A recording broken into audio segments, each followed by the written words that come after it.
Hello everybody. अब हम लोग क्वेश्चन नंबर 92 देखने जा रहे हैं। ठीक है, देखिए क्वेश्चन नंबर 92 में हमसे एसिडिक की स्ट्रेंथ के बारे में पूछा है। किस किस में पूछा है? तो पहला है देखिए बेंजोइक एसिड। आप जानते हैं बेंजोइक एसिड कुछ इस तरह से होता है, C+O OH।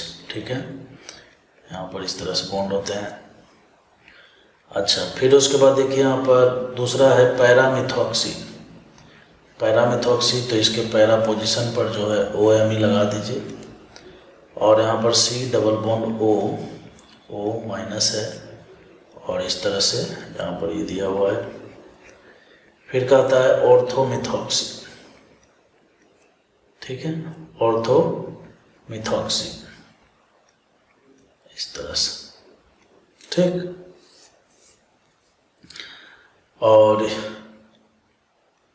OCH3 है और बेंजोइक एसिड है। तो मैंने क्या किया है, सब जगह हाइड्रोजन को निकाल दिया है और हाइड्रोजन को निकाल के हमें क्या करना है, कार्बन आयन मतलब एनाइन बना ही लेना है। ठीक है, यहाँ से भी हटा ही देता हूँ। ठीक, अब देखिए हमें एसिडिक स्ट्रेंथ देखना है अगर, ठीक है, क्या करना है, एसिडिक स्ट्रेंथ देखना है। तो हम जानते हैं कि स्ट्रॉन्गर एसिड वही होता है जिसमें प्रोटॉन को निकालने के बाद बनने वाला एनायन सबसे ज़्यादा स्टेबल होता है। ठीक है, देखिए यहाँ पर COO- आपको दिख रहा है। तो CO- आपको पता है कि ये इसके साथ रेजोनेंस करके 2 = RS बनाता है।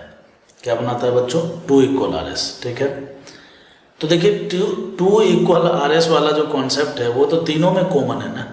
देखिए यहाँ पर भी CO-, यहाँ भी CO-, यहाँ भी CO-। समझ के बात को? तो कहने का मतलब ये तो कोई बहुत बड़ी बात नहीं हुई, तो तीनों में कॉमन मिल गया, कुछ और सोचना पड़ेगा।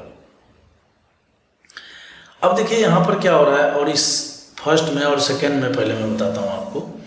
फर्स्ट और सेकेंड में एक काम और हो रहा है कि यहाँ पर जो ये C+O है ना, ये जो C+O है, ये क्या कर रहा है, इस बेंजीन के साथ भी रेजोनेंस कर रहा है और बेंजीन के पाई इलेक्ट्रॉन को ये इधर ऊपर की ओर खींच रहा है।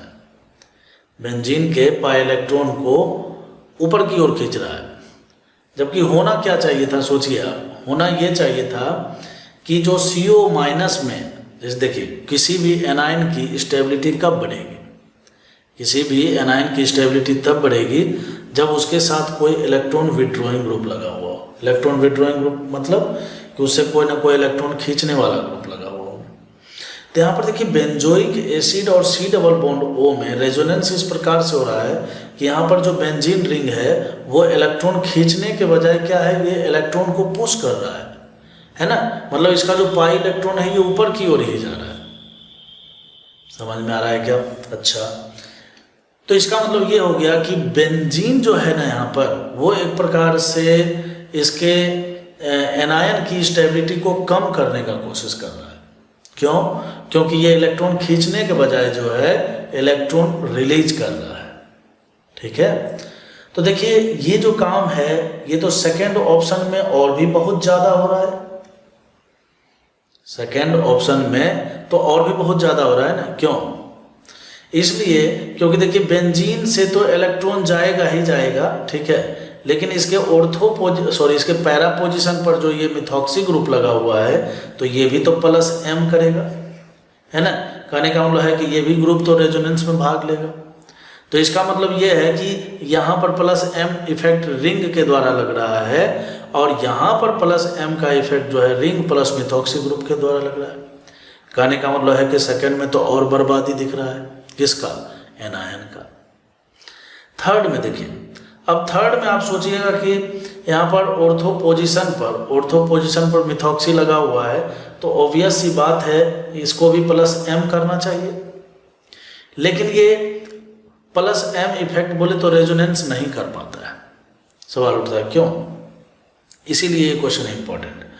बेसिकली होता क्या है बच्चों कि ये जो CO ग्रुप है और ये जो मिथॉक्सी ग्रुप है, ठीक है, तो ये CO ग्रुप और मिथॉक्सी ग्रुप जो है दोनों एक दूसरे के आसपास है, ऑर्थो पर है।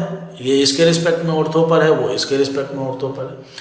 तो दोनों एक दूसरे के रिस्पेक्ट में जब ऑर्थो पर है ना, तो यहाँ पर क्या होता है, धक्का मुक्की शुरू हो जाता है। धक्का मुक्की मतलब एक दूसरे के साथ रिपल्सन शुरू हो जाता है।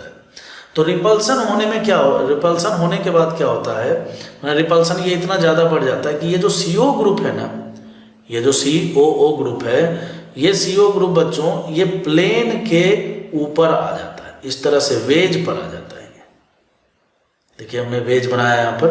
वेज मतलब जैसे देखिए ये प्लेन है, ठीक है, और यहाँ पर जो है सबसे पहले तो ये ऐसे लगा हुआ था, ठीक। तो अब क्या हुआ है, जैसे यहाँ पर धक्का मुक्की इसके साथ शुरू हो गया तो ये वाला ग्रुप जो है ना ये ऐसे उठ के यहाँ पर आ गया। समझ पा रहे हो? तो ऐसा होने से क्या हुआ पता है कि ये जो CO ग्रुप है और ये जो रिंग है दोनों एक प्लेन में नहीं रह पाए। ये CO ग्रुप और ये रिंग एक प्लेन में नहीं रह पाए। अब इसका जो है ना एनायन को फायदा हो रहा है। कैसे? देखिए एनायन को स्टेबिलिटी कब मिलता है? एनायन को स्टेबिलिटी मिलता यदि कोई इलेक्ट्रॉन विड्रॉइंग ग्रुप होता तो यहाँ पर बेंजीन रिंग जो है वो इलेक्ट्रॉन विड्रॉइंग के बदला जो है इलेक्ट्रॉन रिलीजिंग का काम कर रहा है, यानी कि CO- बोले तो एनायन की स्टेबिलिटी को ये घटा रहा है। जबकि यहाँ पर C ऑप्शन जो है, थर्ड ऑप्शन है, चूंकि ये ग्रुप जो है ये ग्रुप ऊपर चला आया है और ये दोनों एक दूसरे के प्लेन में नहीं है। हम जानते हैं रेजोनेंस होने के लिए मोलिक्यूल का प्लेनर होना बहुत जरूरी है, एक दूसरे के प्लेन में होना बहुत जरूरी है।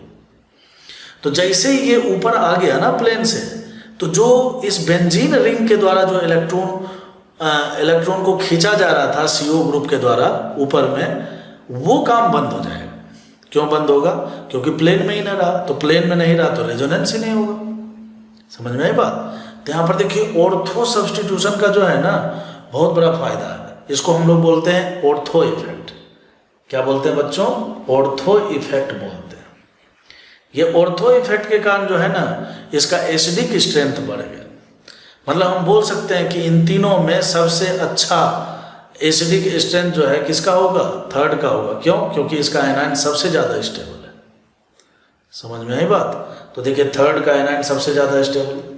फर्स्ट और सेकेंड में बेंजीन भी डोनर का काम कर रहा है और ये बेंजीन तो डोनर कर ही रहा था, इसको संतोष नहीं हुआ तो एक और मिथॉक्सी ग्रुप को लेकर आया कि नहीं भाई चलो भाई डोनेट करो। तो जितना एनायन को जितना डोनर मिलेगा उसका जो ताकत है वो उतना ही कमजोर होता जाएगा। समझ में आ रहा है क्या? तो उस हिसाब से बताइए एसिडिक स्ट्रेंथ किसका एनायन ज़्यादा स्टेबल है? तो 1 का और फिर 2 का। ठीक है, तो बताइए आंसर क्या हो जाएगा? 3 1 2 3 1 2 कहाँ दिख रहा है? ऑप्शन नंबर C में।